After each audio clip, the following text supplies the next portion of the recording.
저는 한의원 미술관 관장 화가 한의원입니다. 반갑습니다.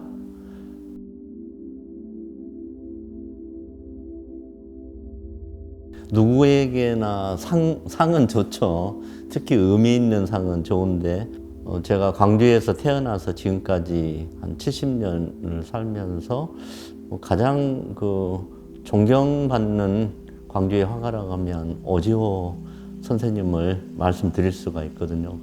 저희들이 어렸을 때 대학 시절에 막 그림을 배우고 이럴 때 직접 뵙고 많은 가르침을 또 직접 받고 그래서 그런 오지호 선생님의 상을 받게 돼서 너무 영광이고, 또 오지호 선생님께서는 단순하게 그림 그리는 화가로서 뿐만 아니고 우리 사회에 굉장히 선한 영향, 또 정의로운 영향을 많이 미친 분이시거든요, 삶에서. 그래서 이제 오지호 상은 그런 의미로 더 특별한 의미가 있는 것 같아요. 그래서 그런 상을 받게 돼서 아주 영광스럽고, 또 이 상을 통해서 내 앞으로 작가 생활에 훨씬 더 커다란 어떤 의미가 있지 않을까 생각이 되네요.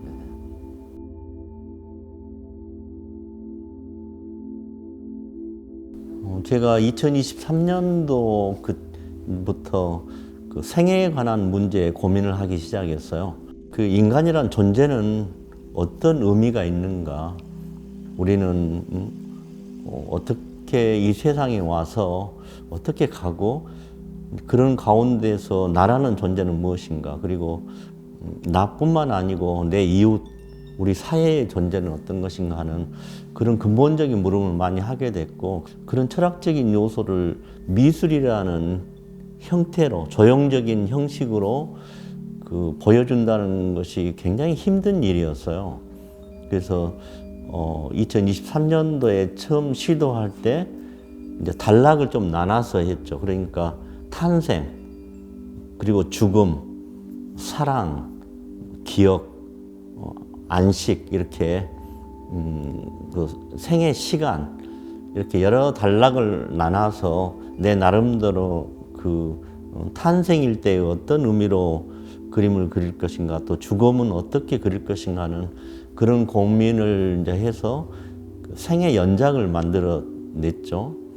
그런 작업을 이렇게 꾸준히 해오다가 생의 존재를 이렇게 끊임없이 생각하다 보니까 생명이라는 것에 이제 마지막에 생각을 하게 된 거예요. 그래서 생에 대한 그런 고민을 하다 보니까 이제 생명까지 가게 되고, 생명이라는 것을 가게까지 까지에는 빛의 존재라는 것을 이제 생각을 하게 됐거든요. 그래서 올해 시립미술관 전시는 이제 빛과 생명, 그리고 생에 관한 이 세 가지 테마로 그림을 그리게 됐죠. 근데 거기에 이제 제 작품에 등장하는 공통적인 것에 생명을 상징하는 우물이 있어요. 그것은 꼭 물이라고 할 수가 있고, 인간의 생명의 발원이라고 할 수 있고, 거기에 또 빛이 내려와서 빛이 내려쬐고 또 거기에 생명이 발원되는 물, 거기에 어떤 생명이 탄생하고 그 생명의 귀중함, 이런 것을 저는 사막을 걷다가 만나는 오아시스, 이런 느낌으로 그런 푸른 웅덩이, 하얀 웅덩이, 이런 묘사들이 많이 나오게 되는 거죠.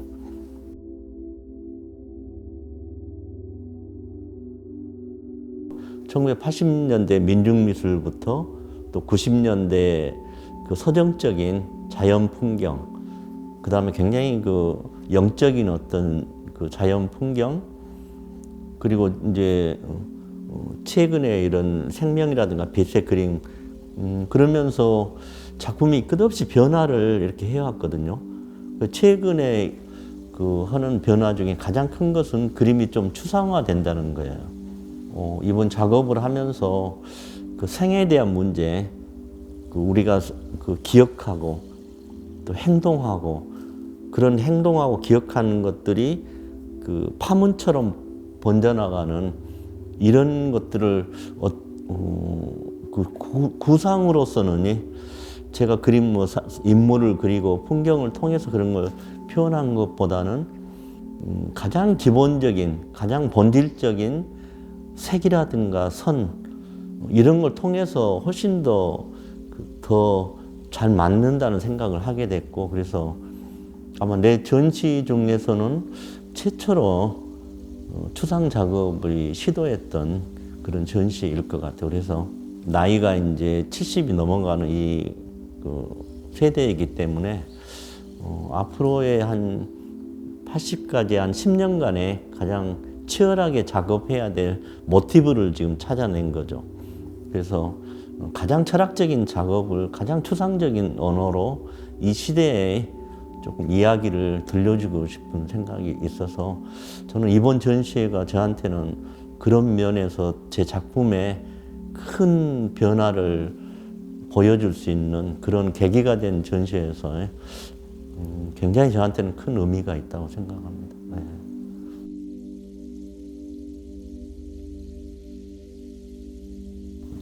제 작품 세계하고 서로 연관이 되는 그런 젊은 작가 네 분을 같이 초대해서 하는 게 저한테는 굉장히 큰 의미가 있다고 생각합니다. 그것은 제가 오지호 선생님한테 그 대학 시절에 이렇게 모시다가 이야기 듣고 굉장히 많은 것을 얻은 것처럼 우리 또 후배들하고 같이 전시하는 게 굉장히 의미가 있고, 요즘의 젊은 작가들은 우리 시대의 젊은 시절보다 훨씬 더 힘들 거예요. 왜냐면 그때는 작가 수도 별로 많지 않았고, 지금처럼 기계 문명이 이렇게까지 AI라든가 이런 게 발달이 안 된 시대였는데, 지금 작가들은 자기 자신의 작품뿐만 아니고 엄청나게 밀려드는 새로운 어떤 기계 문명하고도 그 영혼의 부대낌을 해서 이겨내야 되는 그런 작가들의 지금 시간이거든요.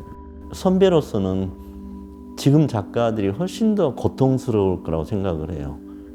그래서 하여튼 그런 고통을 잘 이겨내고, 어차피 예술가는 누가 얼마만큼 그걸 참아내면서 끝없이 작업을 해나가면서 죽을 때까지 작업을 놓지 않고 하는 것이 나중에 작가로서 살아남는 거거든요. 그래서 이번에 같이 했던 작가들이 정말 매일처럼 작업에 천착하면서 80, 90이 될 때까지 정말 좋은 작업을 하는 그런 작가가 됐으면 하는 그런 바람입니다. 네.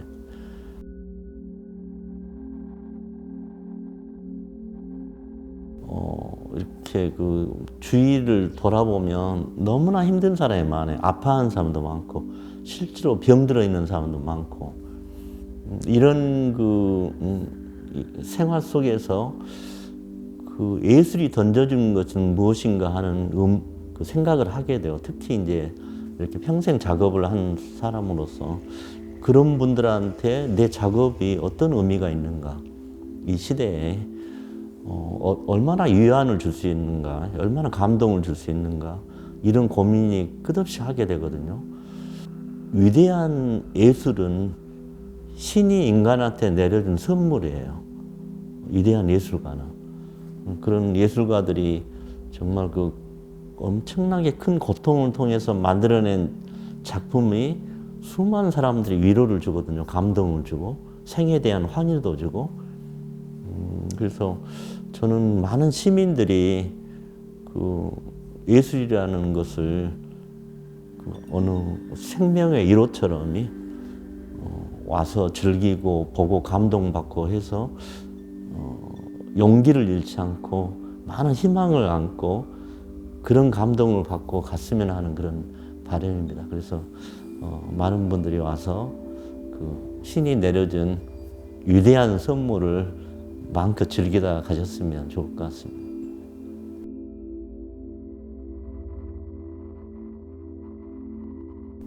아마 그건 모든 예술가들이 공통적인 생각일 거예요. 자기 작품에 지금도 만족을 못 하거든요. 완벽한 만족. 그건 있을 수 없겠죠. 가끔씩, 작품이 너무 작품이 좋은 게 나와서 기분이 좋을 때가 있는데 금방 시들어져 버려요. 와, 이건 더 해야 되겠구나 막 이런 생각이 들거든요. 그래서 지금의 나를 넘어서는 계속적인 어떤 투철한 작업을 통해서 지금 내 안에 내가 끄집어낼 수 없는 어떤 단계까지 어떤 세계를 좀 끄집어내서 작품을 할 수 있다면 또 그렇게 하려고 노력하는 것이 앞으로 계획이죠.